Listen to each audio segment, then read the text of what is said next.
Hi எல்லோருக்கும் வணக்கம். Welcome to SS study zone. நம்ம பேஜை லைக் பண்ணுங்கள், ஷேர் பண்ணுங்கள், சப்ஸ்கிரைப் பண்ணுங்கள். குவரிஸ் ஏதாச்சும் இருந்தால் கமெண்ட் செக்ஷனில் சொல்லுங்கள், நாங்கள் உங்களுக்கு கிளாரிஃபை பண்ணுறோம். வாங்க வீடியோக்குள்ளே போகலாம். இன்றைக்கி நம்ம ஆர்ஆர்பியோட குரூப் டி லெவல் 1 எக்ஸாமுக்கான பேட்டர்ன்ஸை பார்க்க போகிறோம். அதாவது என்னென்ன சப்ஜெக்ட்ஸ், எவ்வளோ மார்க்ஸ், அந்த மாதிரி பேசிக் இன்ஃபர்மேஷன்ஸ் தான் இந்த வீடியோவில் உங்களுக்கு நாங்கள் சொல்ல போகிறோம். சரிங்களா? ஃபஸ்ட்டு வந்துட்டு ஜென்ரல் சயின்ஸ் வந்துட்டு டோட்டல் மார்க்ஸ் வந்து 25 மார்க்ஸ். ஸோ அது கொஸ்டின்ஸும் 25. அப்போது ஈச் கொஸ்டின் 1 மார்க் அந்த மாதிரி. ஓகேங்களா? ஸோ இப்போ வந்துட்டு நம்ம வந்து மேக்ஸ் இருக்குது, கரண்ட் அஃபேர்ஸ் இருக்குது, ஜென்ரல் சயின்ஸ், ரீசனிங், இதெல்லாமே வந்துட்டு அதனோட சிலபஸாக இருக்குது. சரிங்களா? ஸோ மோட் ஆஃப் எக்ஸாம்னு பார்த்திங்கன்னா கம்ப்யூட்டர் பேஸ்டு டெஸ்ட்டு தான். டியூரேஷன் வந்துட்டு 90 மினிட்ஸ்க்கு டியூரேஷன். ஸோ டோட்டலாக நான் முன்னாடி சொன்ன மாதிரி 100 questions. So 1 mark for each question.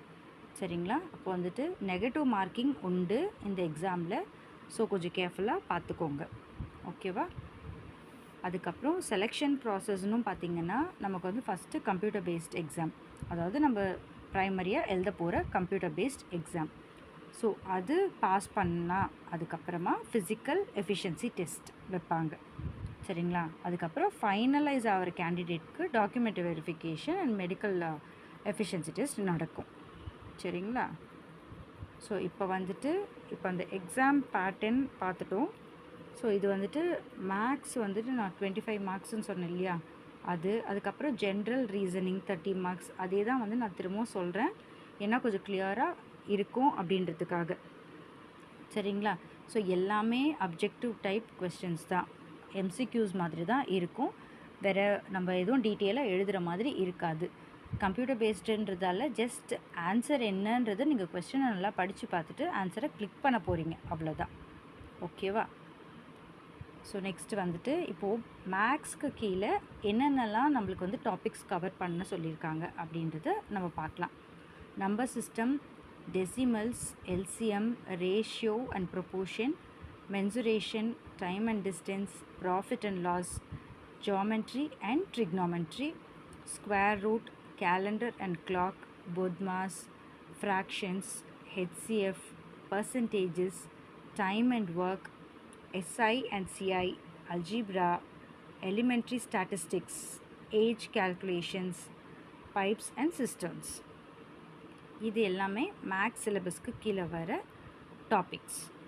Next reasoning சிலபஸ்க்கு கீழே வர topics: reasoning, analogies, coding, decoding, relationships, jumbling, DI and sufficiency, similarities and differences, classifications, statement, அதாவது arguments and assumptions, alphabetical series, mathematical operation, syllogisms, Venn diagram, conclusion, decision making, numerical series, analytical reasoning and directions. ஓகேங்களா? So next பார்த்திங்கன்னா general சயின்ஸுக்கு கீழே இருக்கிற topics. நம்ம ஜென்ரலாக science அப்படின்னாலே physics, chemistry, biology. ஓகேவா? அது கூட ஜென்ரல் சயின்ஸ் அப்படின்றதும் வருது. ஸோ ஃபிசிக்ஸில் என்னென்ன டாபிக்ஸ் கவர் ஆகுதுன்னு பார்த்தீங்கன்னா work and motion, lens, work, energy, electricity. கெமிஸ்ட்ரியில் basic reactions, chemistry in everyday life, periodic table, acids, bases and salts. பயாலஜியில் plant anatomy and human anatomy. General சயின்ஸில் வந்துட்டு physics, chemistry, life science, earth science, environmental science, இதெல்லாம் cover ஆகுது. ஓகேங்களா? So மோஸ்ட்டாக science அப்படின்றது பார்த்தா நம்ம வந்துட்டு 9th and 10th CBSE books prefer பண்ணி படிக்கிறது ரொம்ப பெட்டராக இருக்கும். ஏன்னா அதுலேருந்து தான் மேக்ஸிமம் வந்துட்டு கவர் பண்ணுவாங்க.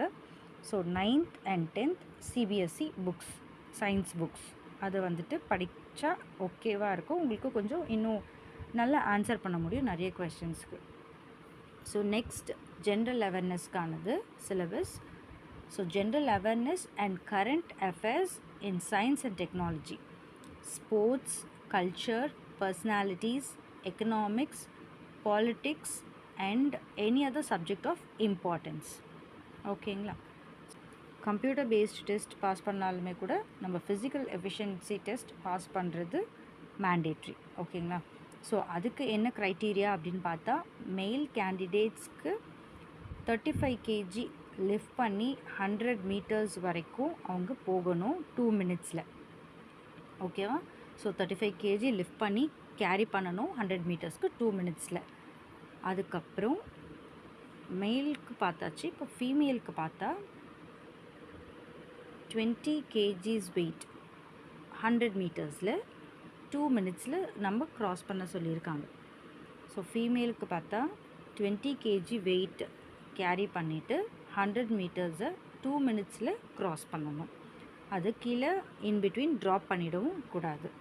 ஓகேவா? அதுக்கப்புறம் ரன்னிங்க்கான டிஸ்டன்ஸும் கொடுத்துருக்காங்க. 1000 மீட்டர்ஸ் ரன்னிங்கும் பண்ணணும். நெக்ஸ்ட்டு வந்துட்டு இப்போது கேண்டிடேட்ஸ் யாரெல்லாம் வந்துட்டு இந்த கம்ப்யூட்டர் பேஸ்ட் டெஸ்ட்டில் பாஸ் பண்ணிவிட்டு அந்த ஃபிசிக்கல் எலிஜிபிலிட்டி டெஸ்ட்லேயும் பாஸ் பண்ணுறாங்களோ அவங்கள தான் டாக்குமெண்ட் வெரிஃபிகேஷனுக்கு கூப்பிடுவாங்க. இது வந்துட்டு உங்களோட ஃபைனல் ப்ராசஸாக இருக்கும். ஓகேங்களா? இதே மாதிரி யூஸ்ஃபுல்லான இன்ஃபர்மேஷன்ஸோடு உங்களை அடுத்த வீடியோவில் பார்க்குறோம். நன்றி, வணக்கம்.